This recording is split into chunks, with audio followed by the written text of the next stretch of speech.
بسم اللہ الرحمن الرحیم۔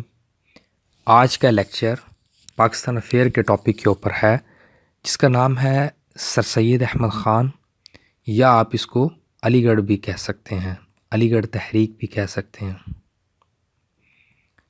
اس کو ڈبل نام سے یاد کر سکتے ہیں، یا آپ اس کو سر سید احمد خان کہہ لیں، یا آپ اس کو علی گڑھ تحریک کہہ لیں۔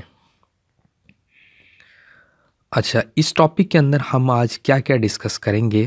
پہلے تو میرا یہ لیکچر پرانا بنا ہوا ہے اس کے اوپر، لیکن وہ سلائیڈوں کے ساتھ نہیں ہے اور اس میں مزید نالج نہیں ہے جو کہ میں نے اس میں ڈالا ہے۔ یہ فلی ماڈرنائز ہے ہر لحاظ سے۔ اس کے اندر ہم کیا کچھ ڈسکس کریں گے؟ تو جو سب سے پہلی چیز ہے میں آپ کے ساتھ ڈسکس کروں گا، وہ یہ ہے کہ وہ کون سی وجوہات تھی جس کی بنا پر مغل امپائر ویک ہوئی۔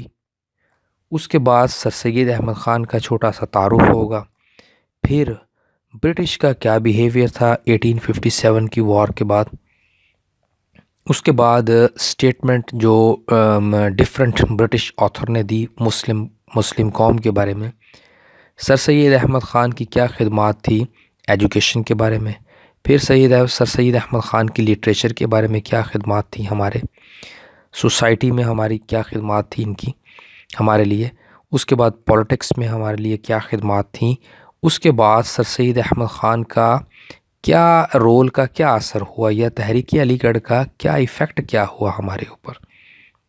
اب وہ چیزیں ہم باری باری ڈسکس کریں گے۔ تو سب سے پہلے ہم چلتے ہیں کہ مغل امپائر آخر ڈکلائن کیوں ہوئی اور اس کی کیا وجوہات تھی۔ ہم جب بھی ہسٹری کو پڑھتے ہیں تو ہمارے 2-3 بنیادی مقصد ہوتے ہیں ہسٹری کو پڑھنے کے، کیونکہ ہم نے پاسٹ سے سیکھنا ہوتا ہے اور ہم نے مستقبل میں اس سے فائدہ اٹھانا ہوتا ہے، تاکہ ہم کسی قسم کے پرابلم میں نہ آئیں جو کہ ہمیں پاسٹ میں آ چکے ہیں۔ مغل امپائر کی بنیاد جو ہے وہ 1526 میں رکھی تھی، یہ 1526 میں رکھی تھی ظہیر الدین ببر نے۔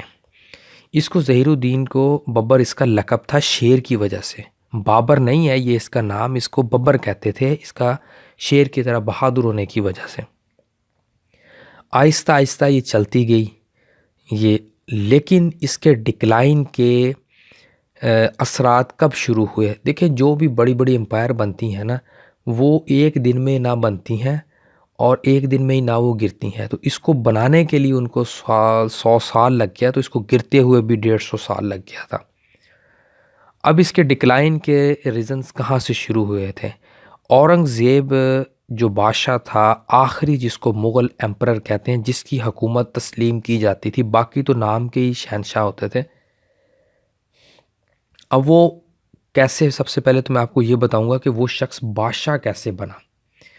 شاہ جہان کا یہ بیٹا تھا اورنگزیب عالمگیر، تو 1657 کے اندر 1657 کے سال میں شاہ جہان بیمار ہو گیا۔ تو شاہ جہان نے اپنے بیٹے، اس کے 4 بیٹے تھے شاہ جہان کے، ایک کا نام تھا دارا، دوسرے کا مراد، تیسرے کا شاہ شجاع تھا، اور چوتھے کا اورنگزیب تھا۔ وہ دارا کو اپنا تخت نشین یا اپنا جانشین بنانا چاہتا تھا، لیکن دارا جو ہے وہ اس کے لیے سوٹیبل نہیں تھا اورنگزیب عالمگیر کے لیے۔ بہرحال باقی 2 جو بیٹے تھے وہ تو پہلے ہی سائیڈ پر ہو گئے۔ دارا کا مقابلہ اورنگزیب سے ہوا، اور یہ آگرہ کے پاس ایک جگہ ہے سمو گڑھ کہتے ہیں اس کو، اور یہ 28 مئی اور 1658 کے قریب جو ہے نا، یعنی کہ 1658 کے سال میں 28 مئی 1658 میں ان کی آپس میں جنگ ہوئی، جس میں دارا کو شکست ہوئی اور اس نے تخت سنبھال لیا تھا۔ جیسے اس نے 1658 کے اندر جو ہے وہ تخت سنبھالا ہے یا تھرون پر اس نے قبضہ کر لیا، تو اس کا باپ بھی اگلے سال صحت یاب ہو گیا تھا۔ پھر اس نے کیا کیا، اس نے اپنے باپ کو جو ہے وہ آگرہ فورٹ کے اندر قید کر دیا اورنگزیب نے، اور وہ 1666 کے اندر شاہ جہان جو ہے وہیں پر مر گیا تھا۔ اس کے بعد 1658 سے لے کر 1707 تک ٹل ہز ڈیتھ وہ بادشاہ رہا تھا، اور اس کے دوران ہم نے دیکھنی ہے کہ کون سی ایسی چیزیں تھیں جو ڈیولپ ہوئیں جس سے مغل امپائر ویک ہوتی گئی۔ سب سے پہلی چیز تھی ریبیلین، بغاوت۔ اب یہ بغاوت کس قسم کی وہاں پر جنم لے رہی تھی؟ 3 قسم کے فیکٹر تھے، بلکہ 4 قسم کے فیکٹر میں سمجھتا ہوں کہ تھے، جس کی وجہ سے مغل امپائر ویک ہونا شروع ہو گئی تھی۔ سب سے پہلا تو لوکل لیڈرز نے چیلنج کر دیا تھا مغل پاور کو۔ اب یہ لوکل لیڈرز کون تھے؟ لوکل لیڈر سے مراد یہ تھے کہ یہ جو ذمہ دار لوگ ہوتے تھے نا، لینڈ لارڈز، یہ جو اپنی زمینوں سے پیسہ اکٹھا کرتے تھے، اس کا کچھ حصہ مغل اسٹیٹ کو دیتے تھے، ریاست کو دیتے تھے، جس سے وہ ان کی پروٹیکشن کرتی تھی اور ان کے لیے جو ہے وہ سہولت مہیا کرتی تھی۔ اب کیا ہوا تھا، یہ جو لوکل لیڈرز تھے، انہوں نے اپنی چھوٹی چھوٹی آرمیز کے یونٹ بنانے شروع کر دیے، اپنی پروٹیکشن خود کرنا شروع کر دیے، جس سے مغل جو امپائر تھی اس کے رٹ چیلنج ہونی شروع ہو گئی۔ ایک فیکٹر تو یہ بھی تھا بغاوت کے اندر۔ دوسرا فیکٹر یہ تھا کہ جو ان کے لائل پرنسز تھے، انہوں نے بھی چیلنج کرنا شروع کر دیا۔ 2 پوائنٹ ہو گئے۔ اب تیسرا پوائنٹ کیا تھا مغل امپائر کی ریبیلین کے اندر؟ وہ یہ تھا کہ جو مغل پروونشل گورنر تھے، انہوں نے ڈکلیئرڈ کر دی انڈیپینڈنس۔ جیسے کہ یعنی کہ جو آپ ان کے صوبے تھے، ان کے انڈر تھے بڑی سلطنت کے، اس میں جو پروونسز تھے انہوں نے آزادی کی تحریکیں شروع کر دی یا اپنے آپ کو آزاد حکومت کے ماننے والے قرار دے دیا۔ تو اس میں آپ کو بتاتا ہوں وہ کون سے پروونسز تھے۔ سب سے پہلے تو بنگال تھا، جس نے 1720 کے اندر آزادی کی ڈکلیریشن کی، یعنی کہ اس نے کہا کہ ہم آزاد حکومت کے ماننے والے ہیں۔ پھر 1724 کے اندر دکن آزاد ہوا۔ پھر اسی طرح سندھ، اودھ، گجرات، یہ پروونسز ادر جو ہے نا وہ آزاد ہونا شروع ہوئے تھے، یعنی کہ انہوں نے خود کو انڈیپینڈنٹ قرار دے دیا تھا۔ اچھا، اس کے بعد جو اگلا فیکٹر تھا وہ لوکل ریبیلین کا تھا، وہ تھا مرہٹاس کا فیکٹرز۔ مرہٹا جو قوم تھی، یہ بھی مغل امپائر کے خلاف جو ہے نا وہ کھڑی ہونی شروع ہو گئی تھی، اور مرہٹا نے 1738 کے اندر دلی کے باہر اپنا کنٹرول لگا لیا تھا، آگرہ اور دلی کے باہر۔ پھر اس کے بعد 1760 کے اندر انہوں نے دلی کو کنٹرول کر لیا تھا، پھر جس کو بعد میں 1761 میں شاہ ولی اللہ نے جو ہے وہ احمد شاہ درانی کو وہاں سے بلایا تھا، پھر اس نے حملہ کیا پانی پت کے اوپر اور ان کو شکست دی، جس کی وجہ سے پھر برٹشرز کے لیے رستہ ہموار ہوا، پھر وہ آنا شروع ہو گئے تھے۔ اس کے بعد جو یہ فورن انویژن ہو رہی تھی، یعنی کہ باہر سے لوگ آ کر لڑ رہے تھے۔ باہر سے آ کر کون لڑ رہے تھے؟ پرشینز آ رہے تھے یہاں پر۔ پرشین میں کون تھے؟ نادر شاہ آیا تھا 1738 سے 39 کے درمیان۔ اس نے آ کر اپنے اس جگہ کو لوٹا۔ وہ سب سے پہلے لاہور آیا، پھر اس نے دلی کو لوٹا، اور واپسی جاتا ہوا سندھ کو بھی وہ لوٹ کر گیا۔ تو اس سے کیا ہوا، مغل امپائر کمزور ہونا شروع ہو گئی تھی۔ ایک تو پہلے ہی ان کے پاس اچھی قیادت نہیں تھی، اور پھر باہر کے یہ حملوں سے بھی لیڈرشپ ویک ہونا شروع ہوئی۔ اچھا، اس کے بعد دوسرا جو اہم ترین پوائنٹ تھا وہ یہ تھا کہ جو فارنرز تھے، یعنی کہ برٹشر تھے، 3 قسم کی کمپنیاں جو تھی یہ یہاں پر اپنا گڑھ جمائے ہوئے تھے۔ سب سے پہلے پرتگیز آئے، پھر ڈچ آئے، پھر ایسٹ انڈیا کمپنی آئی۔ تو ایسٹ انڈیا کمپنی نے جب دیکھا کہ رستہ ہموار ہونا شروع ہو رہا ہے 1761 کے بعد، پھر آہستہ آہستہ انہوں نے اپنے آپ کو مزید، پہلے تو وہ ٹریڈ میں تھے، پھر انہوں نے پالیٹکس میں انٹرسٹ لینا شروع کر دیا۔ اچھا، اس کے ساتھ انہوں نے اس انویژن کے ساتھ کیا کیا، جس وقت لوکل لیڈرز بغاوت کر رہے تھے تو انہوں نے ان کو اسلحہ بیچنا شروع کیا، تاکہ وہ ریاست کے خلاف ایک اپنی آرمی بنا سکیں، اسٹیٹ کے اندر اسٹیٹ بنا سکیں۔ یہ انہوں نے ایک بڑا زبردست کام کیا، یعنی کہ کسی ریاست کو توڑنے کے لیے ایک بڑا اچھا کام کیا کہ انہوں نے پہلے تو وہ ٹریڈ کر رہے تھے، پھر ان کو اسلحہ سپلائی کرنا شروع کر دیا، یعنی کہ وہاں سے بھی انکم لے رہے تھے اور اسٹیٹ کو بھی کمزور کر رہے تھے۔ اس کے بعد تیسرا پوائنٹ ہمارے پاس ہے انویژن کے بعد ہے، وہ ہے پرابلمز ان دلی، کہ دلی میں کون کون سے پرابلم چل رہے تھے۔ تو دلی میں جو پرابلم چل رہے تھے وہ میں آپ کے ساتھ شیئر کرتا ہوں۔ ایک تو تھا کہ فیلور لیڈرشپ۔ فیلور لیڈرشپ سے کیا مراد ہے، یعنی کہ 1707 میں اورنگزیب عالمگیر کی وفات کے بعد کوئی ایسا کیپیبل لیڈر ہی نہیں آیا جو کہ اس گورنمنٹ کو سنبھال سکتا، اور پھر آہستہ آہستہ ویک ہونا شروع ہو گئی تھی، یعنی کہ فیلور تھی لیڈرشپ۔ آپس میں مغل شہزادے بھی پریموجینیچر کا کوئی نظام نہیں تھا، آپس میں بھی یہ لڑ رہے تھے، جس کی وجہ سے جو قابل شہزادے تھے اور جو قابل نوبل تھے، وزیر تھے اور سولجر تھے، وہ قتل ہو رہے تھے۔ اس کی وجہ سے یہ کمزور ہونی شروع ہو گئی تھی۔ دوسرا کام کیا تھا، وہ یہ تھا کہ سیلف انڈلج ہو گئے تھے اور یہ شراب اور اس قسم کی ویریس ایکٹیویٹیز میں انڈلج تھے۔ اس کے بعد تیسرا کام کیا تھا کہ جو ریونیو کلیکٹ کرنا تھا، جو ٹیکس کلیکٹ کرنا تھا، اس کے اندر ایڈمنسٹریشن ویک ہو گئی تھی۔ کیوں؟ ایک تو ریبیلین ہو رہی تھی، انویژنز باہر سے آ رہے تھے، اور اس کے علاوہ لوکل لوگ ان کو پیسہ ہی نہیں دے رہے تھے۔ اور پھر اس کے بعد کیا ہوا کہ ان کی ملٹری اسٹرینتھ ویک ہونا شروع ہو گئی تھی۔ یہ 4 پوائنٹ تھے جس کی وجہ سے دلی کے لوگ جو ہے اس سے تعاون نہیں کر رہے تھے مغل امپائر کے ساتھ، اور مغل امپائر ان 4 پوائنٹ کی وجہ سے ویک ہوئی۔ اور اس کے آگے نتیجہ کیا نکلا، پھر 1857 کے اندر ایک وار ہوتی ہے، اس کو ہم کہتے ہیں انڈین ریوولٹ یا انڈیپینڈنس وار بھی کہتے ہیں، جنگ آزادی بھی کہتے ہیں، 1857 کی جنگ آزادی۔ اس میں کیا ہوا کہ مسلمانوں کو شکست ہوئی اور برطانیہ نے اپنا پورا ٹیک اوور کر لیا، ٹھیک ہے جی، ازیوم دا آفس، دفتر کو سنبھال لیا انہوں نے۔ اچھا جی، اس کے بعد پھر ایک شخصیت پیدا ہوئی اور اس کا نام تھا سر سید احمد خان۔ تو ان تمام صورتحال کی وجہ سے حالات یہاں پر پہنچے اور مسلمان دن بہ دن ڈکلائن کا شکار ہو رہے تھے۔ تو اس صورتحال کو سر سید احمد خان نے جانچا اور انہوں نے اپنی سروسز پیش کی تاکہ مسلمان جو ہے وہ دوبارہ اٹھیں۔ اب وہ کیا سروسز تھی، میں آپ کو اس کی طرف لے کر چلتا ہوں۔ سب سے پہلے تو سر سید احمد خان کا تعارف کہ وہ 1817 میں پیدا ہوئے، اس کے بعد انہوں نے اپنی سروسز کب سٹارٹ کی تھی۔ 2 اس کی انفارمیشن ہے میرے پاس۔ ایک جگہ پر کہتے ہیں کہ 1835 میں کچہری میں نائب منشی کی حیثیت سے آغاز کیا۔ ایک جگہ پر میں نے پڑھا ہے 1838 اور 1839 ان کے درمیان میں انہوں نے پہلی اپنی سروس برٹشر کے لیے شروع کی تھی۔ یہ ایک مغل خاندان سے ان کا تعلق تھا۔ پھر اس کے بعد سر سید احمد خان نے ان تمام صورتحال کے پیش نظر کون کون سے سیکشن کور کیے جس سے وہ مسلمانوں کو بچا سکتے تھے یا مسلمانوں کی صورتحال کمزور تھی۔ وہ ایجوکیشن کا ایک پہلو ایجوکیشن کا تھا، پھر لٹریچر کے پہلو میں آئے، وہ پولیٹکس کے پہلو میں آئے، سوسائٹی کے پہلو میں آئے، تقریباً ریاست کو جوڈیشری کے پہلو میں آئے۔ جو ایک ریاست کو مضبوط کرنے کے لیے پلر ہوتے ہیں، اس کا جرنلزم کا، صحافت کے پہلو میں بھی آئے سر سید احمد خان، اور پھر 1897 کے اندر ان کی ڈیتھ ہو گئی سر سید احمد خان کی۔ اچھا جی، اب اس کے بعد ہے کہ جس وقت 1857 کی جنگ آزادی ہوئی ہے تو برٹشر کا کیا رویہ تھا ہمارے ساتھ، یعنی کہ 1857 کی جنگ آزادی کے بعد برٹشر ہمارے ساتھ کیسے کر رہے تھے۔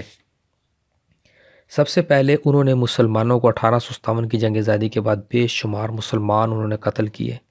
انہوں نے مسلمانوں کے اوپر جو سرکاری دفاتر تھے وہ بند کر دیے، ڈپارٹمنٹس ہمارے اوپر۔ پھر انہوں نے ایجوکیشن کے دروازے بند کر دیے ہمارے اوپر۔ یہ ہماری سچویشن کیا تھی اس وقت۔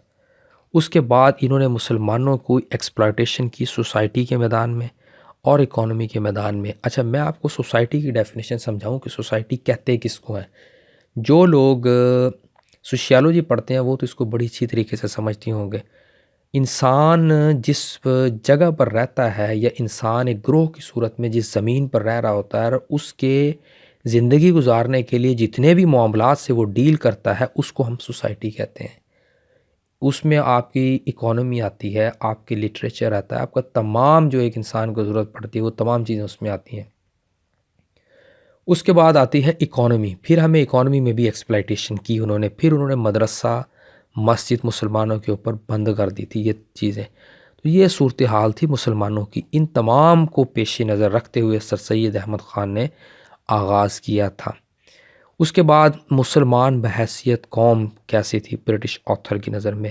ولیم ہنٹر نے لکھا کہ مسلمان ہونا ایک جرم تھا۔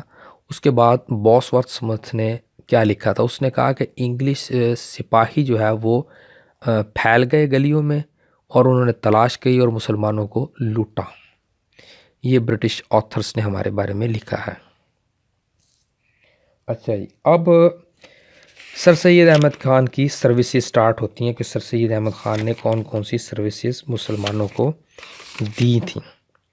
اس میں سب سے پہلی سروسز ہمیں ایجوکیشن کے میدان میں تھی، یعنی کہ ایجوکیشن تعلیم کے میدان میں ہم نے ان سے کون کون سی سروسز انہوں نے ہمیں دی۔ سب سے پہلے انہوں نے گلشن سکول بنایا تھا۔ یہ سکول 1858 کی ڈیٹ ہے جو انٹرنیٹ کے اوپر ہے۔ اس کے علاوہ ایک ڈیٹ اس کی 1859 ہے، 1859۔ اچھا، میں آپ کو دونوں ڈیٹوں کے بارے میں بتا دیتا ہوں۔ جو پاکستان کا آرکائیو ہے، جو ہماری ٹیکسٹ بک بورڈ میں پڑھائی جاتی ہے پاک اسٹڈی میں، وہاں پر آپ کو 1859 ملے گا، اور جو انٹرنیٹ ہے یا آپ کو کہیں اور جو سورسز ہیں وہاں پر آپ کو 1858 ملے گا۔ جو پاکستان کا آرکائیو یا ٹیکسٹ بک ہے وہاں پر 1859 ملے گا۔ یہاں پر انہوں نے 1800، میں تو اس کو پریفر کرتا ہوں 1859 کو، کیونکہ پاکستان کے آرکائیو سے ہے، اس وجہ سے 1859 میں انہوں نے مراد آباد میں ایک سکول قائم کیا تھا، اس کا نام تھا گلشن سکول۔ اس کے بعد انہوں نے پھر ایک سکول کا قیام کیا، اس کا نام تھا وکٹوریہ سکول۔ یہ 1862 میں انہوں نے قائم کیا تھا، اور یہ غازی پور میں قائم کیا تھا انہوں نے یہ والا سکول۔ اچھا، اس کے بعد تیسری جو چیز تھی وہ تھی سائنٹیفک سوسائٹی۔ سائنٹیفک سوسائٹی کے بارے میں کیا انہوں نے کچھ کیا ہمارے بارے میں؟ یہ سائنٹیفک سوسائٹی کی بھی دو ڈیٹس ہیں۔ اس کے بارے میں ایک ڈیٹ تو ہے 1863، 1863۔ یہ ایک تو ہے غازی پور میں آپ نے اس کی بنیاد رکھی۔ اگر آپ نیگل سمتھ کی کتاب پڑھیں تو وہاں پر آپ کو 1862 ملے گی اس کی ڈیٹ، لیکن یہ زیادہ تر پریفر کی جاتی ہے۔ بہرحال یہ آکسفورڈ کی بک ہے نیگل سمتھ کی، آپ اس کو وہاں سے بھی اگر اسٹڈی کرنا چاہیں تو آپ اس کو کر سکتے ہیں۔ اچھا، سائنٹیفک سوسائٹی کیا چیز تھی؟ سائنٹیفک سوسائٹی کا مطلب یہ تھا کہ جو ویسٹرن نالج تھا اس کو اردو میں کنورٹ کیا جائے۔ اس میں دونوں طرح کی تعلیم دی جا رہی تھی اس ادارے میں۔ وہ تعلیم کیا دی جا رہی تھی؟ وہ انگلش میں بھی دی جا رہی تھی، وہ اردو میں بھی دی جا رہی تھی، یعنی کہ دونوں لیول کی ماڈرن ایجوکیشن بھی دی جا رہی تھی اور دوسری بھی دی جا رہی تھی۔ اچھا، اس کے علاوہ اس میں اس کے جو ہیڈ آفس تھا وہ 1876 میں علی گڑھ میں منتقل کر دیا گیا تھا، اور اس کی وجہ سے بہت سارا ذخیرہ جو ہے وہ انگلش سے اردو میں ٹرانسفر ہو گیا تھا۔ پھر اس کے بعد یہ MAO high school and college. MAO high school کی اور کالج کی کیا جو ہے وہ ہسٹری ہے؟ اس کی ہسٹری یہ ہے کہ یہ 1875 کے اندر ایک اسکول کے طور پر اس کی بنیاد رکھی گئی تھی۔ اچھا، میں آپ کو ایک اور انفارمیشن دوں، وہ انفارمیشن یہ ہے کہ اس کو بنانے کے لیے کتنا چندہ وغیرہ اکٹھا کیا گیا تھا۔ اچھا، جب اس کی بنیاد رکھنی تھی اس کے لیے بہت سارا جو چندہ تھا وہ لوکل لوگوں نے اکٹھا کیا تھا۔ اس کے بعد جو لارڈ لٹن ہیں ہمارے، انہوں نے اس کو 1877 کے اندر 1877 کے اندر اس کا افتتاح کیا کالج کے طور پر لارڈ لٹن نے، اور یہ لارڈ 1876 سے 1880 تک رہے ہیں۔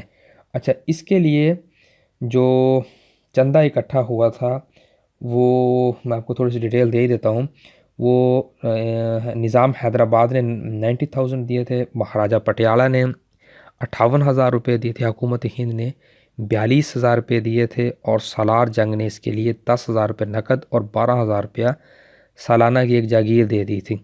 تو اس سے 24 مئی 1875 میں، جیسے کہ میں نے آپ کو بتایا، ایک سکول کے طور پر بنیاد رکھی تھی۔ پھر 8 جنوری 1877 کو ہندوستان کے وائسرائے جو اس وقت تھے لارڈ لٹن نے اس کا افتتاح کیا تھا، اور پھر 1920 میں یہ یونیورسٹی بن گئی تھی، اور بہت سارا جو ہے وہ مسلمانوں کا پڑھا لکھا طبقہ یہیں سے گریجویٹ تھا۔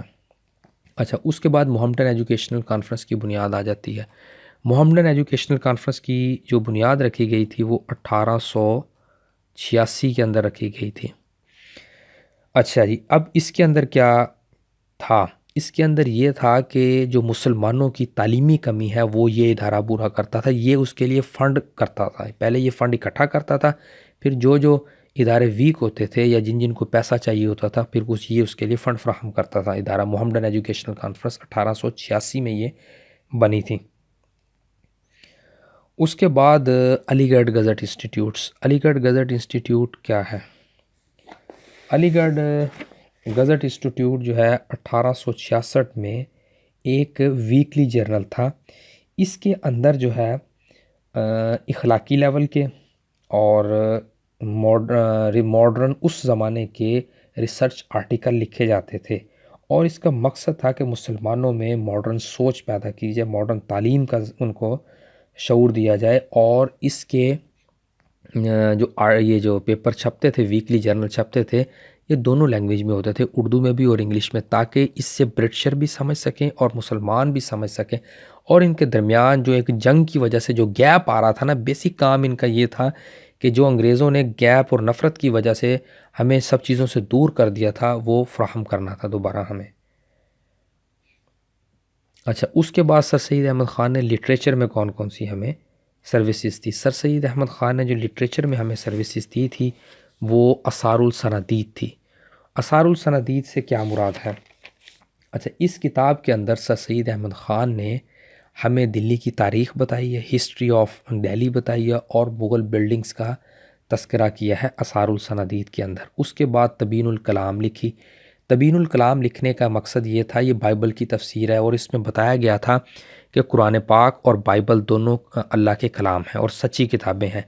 اس کے بعد آئین اکبری لکھی. آئین اکبری آپ نے نہیں لکھی تھی، یہ ابو الفضل نے لکھی تھی، جو اکبر بادشاہ کے دربار سے منسلک تھا. آپ نے اس کو کوڈیفائیڈ کر کے لکھا، اس کی تدوین کی، آپ نے اس کو دوبارہ ریوزٹ کیا اور اس کے اندر جو ہے وہ نالج پٹ کیا. اور اس کے بعد پھر آپ نے تفسیر القرآن لکھی. آپ نے ایک جی قرآن کی تفسیر لکھی. اس کے بعد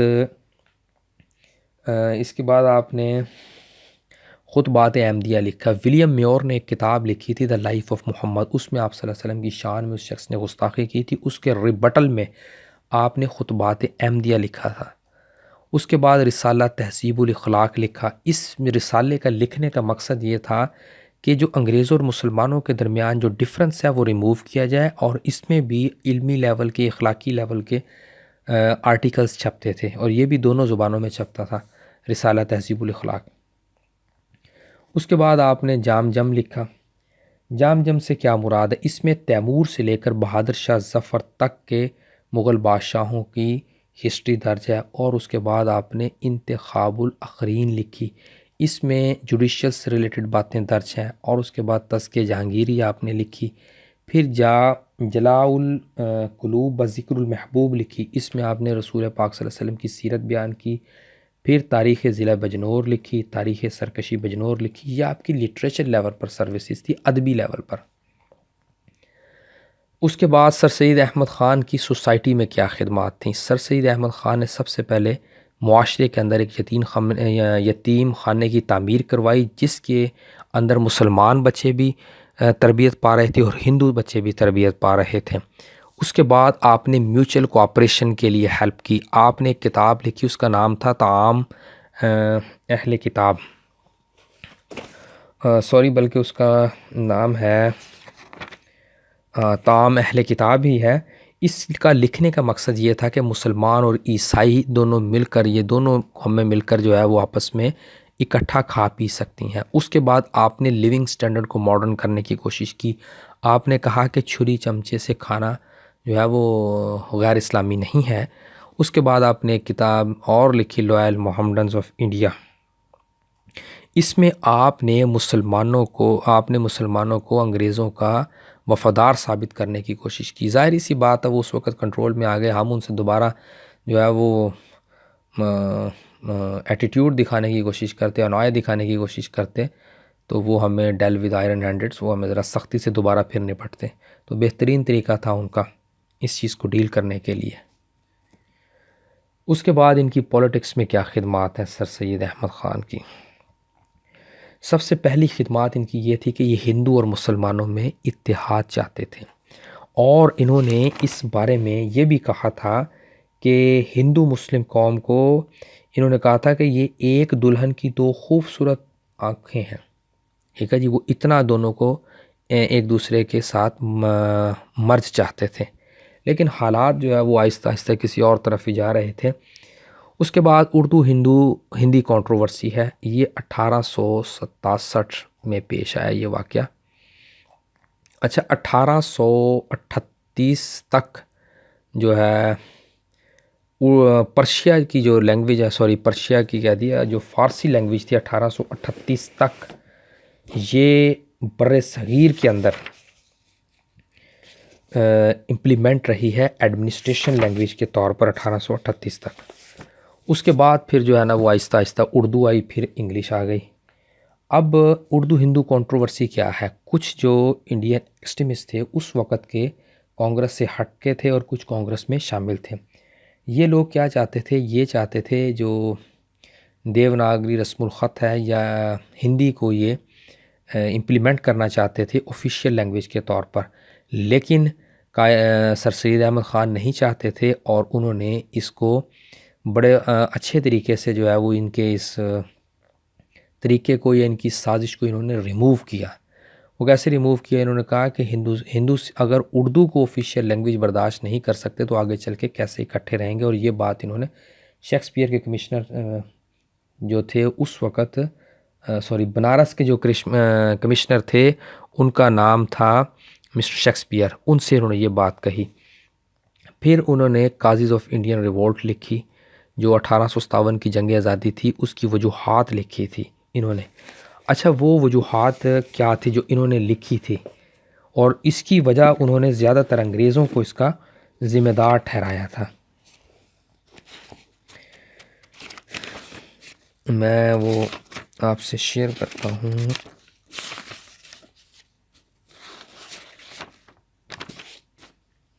اچھا، اس میں انہوں نے یہی کہا تھا کہ جو فوج کا نظام تھا وہ غلط نظم و نسق کے اوپر تھا، اور اس کے بعد دوسرا پوائنٹ انہوں نے یہ لکھا تھا کہ جو لوگ تھے ان کے جو مزاج کے خلاف قوانین کا اجرا کیا گیا تھا، یعنی کہ قوانین بنائے گئے تھے اور حکومت اپنی ذمہ داریوں کو نظر انداز کر رہی تھی۔ یہ انہوں نے اس میں جو پوائنٹ لکھے تھے۔ پھر اس کے بعد انہوں نے یہ بھی لکھا کہ جو لوگوں کی انگریز حکمرانوں کے بارے میں جو غلط فہمی تھی اس کو بھی وہ انڈرسٹینڈ نہ کر سکیں۔ اس کے بعد کانگریس سے انہوں نے علیحدگی اختیار کرنے کا کہا گیا۔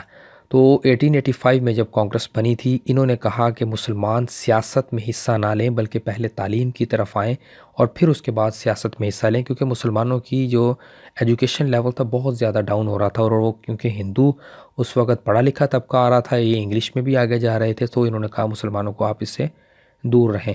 پھر اس کے بعد انہوں نے اگلا کام ہمارے لیے جو اچھا کیا وہ تھا سیپریٹ الیکٹوریٹ کا کانسیپٹ انہوں نے ہمیں دیا۔ سیپریٹ الیکٹوریٹ کا کیا کانسیپٹ تھا کہ جو ہندو کمیونٹی تھی وہ چاہتی تھی برٹش کا پارلیمنٹری سسٹم، جس کی میجورٹی ہوگی اس کی رول ہوگی، کیونکہ مسلمان اتنے زیادہ پاور میں نہیں تھے، میجورٹی میں بھی یہی تھے، تو مسلمان کوئی بھی سیٹ نہیں لے سکتے تھے۔ سو انہوں نے کہا کہ مسلمانوں کے جو الیکشنز ہونے چاہیے یا مسلمانوں کو جو سیٹیں ملنی چاہیے وہ تفویض کی جائیں، وہ مخصوص کی جائیں، اور وہ الیکٹوریٹ کی بنیاد پر ہونی چاہیے تھی، اور وہ کافی حد تک اس میں کامیاب بھی ہوئے تھے۔ اس کے بعد ٹو نیشن تھیوری کی آپ نے بات کی، یہ پہلی شخصیت تھی برصغیر میں جنہوں نے مسلمانوں کے لیے باقاعدہ قوم کا ورڈ یوز کیا، کیونکہ انہوں نے کہا کہ مسلمان جو ہے وہ ہندوؤں سے سپریٹ ہیں، کیونکہ ہماری جو قوم بنانے کے لیے جو چیزیں چاہیے ہوتی ہیں، جو لینگویج، جو کلچر چاہیے ہوتا ہے، وہ ہمارا ڈیفرنٹ تھا ان سے۔ اس کے بعد ریپریزنٹیشن ان لیجسلیٹو کونسلس، جب انہوں نے ان کازز آف انڈین ریوولٹ لکھی اور اس کی 502 کاپی انہوں نے چھپوائی تھی، اور 500 کاپی انہوں نے لندن بھجوائی تھی، ایک کاپی اپنے پاس رکھی اور ایک کاپی اس وقت کے لارڈ کو دی انہوں نے، جو برطانیہ کا لارڈ تھا اس وقت۔ اچھا، اس میں انہوں نے کہا کہ مسلمانوں کو کوئی قصور نہیں ہے اس کے اوپر، یہ انہی کی حکومت کی مس انڈرسٹینڈنگ کی وجہ سے ہوا ہے، تو انہوں نے کہا کہ لوگوں کو قانون سازی میں جگہ دی جائے، یعنی کہ اسٹیٹ کے اندر فیڈرل لیول پر۔ تو پھر اس وقت 1861 کی جو مجلس شورا تھی 1861 کی، اس کے اندر ریپریزنٹیشن دی۔ اچھا، اور سر سید احمد خان خود بھی اس کے حصہ رہ چکے ہیں، یہ 1878 سے لے کر یہ 82 تک انڈین لیجسلیٹو کونسلس کے ممبر رہے ہیں۔ اس کے بعد ہماری جو آفیشیل پوسٹ ہوتی تھی ہندوستان میں، سرکاری ملازمتیں ہوتی تھی، اس کے اندر بھی انہوں نے ہمارا کوٹا بڑھایا۔ پھر اس کے علاوہ انہوں نے ایک تنظیم بنائی، اس کا نام تھا برٹش انڈین ایسوسیشن. یہ 1866 میں تنظیم بنی تھی اور اس تنظیم کا پہلا صدر ایک ہندو راجا تھا، جے کشن داس تھا، اور سر سید احمد خان اس کے سیکٹری تھے. اس کا مقصد بھی یہی تھا کہ برطانیہ اور مسلمانوں کے درمیان جو ہے ایک نفرت کا جو پلیٹ فارم بنا ہوا تھا اس کو کم کرنا تھا. ٹھیک ہے جی. اس کے بعد انہوں نے دوسری برٹش انڈین ایسوسیشن کے بعد انہوں نے بنائی Indian patriotic association. Indian patriotic association 1888 میں بنی تھی اور اس کا مقصد بھی یہی تھا کہ مسلمانوں اور انگریزوں کے درمیان میوچل انڈرسٹینڈنگ پیدا کرنا. اس کے بعد اسپیسیفک سیٹس ان کونسل میں مسلمانوں کو مخصوص مسلم نشستوں کے لیے کہا گیا. 1883 کے اندر ایک انگریزوں نے نظام متعارف کروایا تھا اور اس نظام کو کہتے تھے حکومت خود مختاری کے نام سے، سیلف انڈیپینڈنٹ گورنمنٹ. اس میں یہ تھا کہ ہندو کے لیے اس میں آسانی تھی لیکن ہمارے لیے آسانی نہیں تھی، تو اس میں سیٹس مسلمانوں کے لیے ریزرو کروائی تھی انہوں نے سپریٹ الیکٹوریٹ کی بنیاد کے اوپر.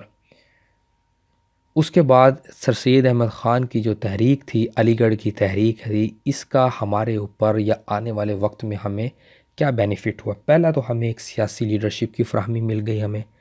اب اس میں کیا ہوا، ہم آگے چل کے شملہ وفد کی صورت میں ہمیں فائدہ ہوا، ہمیں پھر آل انڈیا مسلم لیگ کا پلیٹ فارم بنانے کا فائدہ ہوا، یعنی کہ انہوں نے ایک لیڈرشپ ہموار کر دی.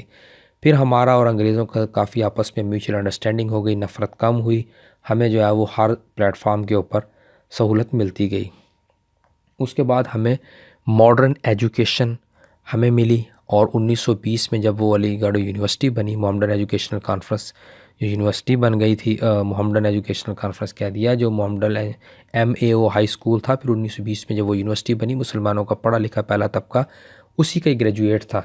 اس سے پھر ہم آہستہ آہستہ مختلف ڈپارٹمنٹ میں گئے. اس کے بعد ہماری اکنامک سچویشن بہتر ہوئی، ہمیں ہمارے رائٹ ملنے شروع ہوئے. سب سے پہلا رائٹ ہی ہمارا سیپریٹ الیکٹوریٹ کا تھا 1909 میں جو ہمیں ملا تھا. اس کے بعد آئیڈیا آف سیپریٹ الیکٹوریٹ مل گیا، جس کی بنیاد پر ہم نے 1945 اور 46 کے انتخابات جیتے اور 47 میں پاکستان بنا. اس کی ایک اور مثال اب ہم دیکھتے ہیں کہ یونٹی ان اسلام متحد ہوا. اگر آپ دیکھیں 1919 میں جس وقت یہ تحریک چلتی ہے جس میں ترکی کو توڑا جا رہا تھا، تحریک خلافت جس کو کہتے ہیں، یہاں پر مسلمانوں نے ایک یونٹی دکھائی. یہ سر سید احمد خان کے ہی پلیٹ فارمز تھے سارے. لیکچر اختتام پر ہوا. لیکچر کو سننے کے لیے شکریہ. اللہ حافظ.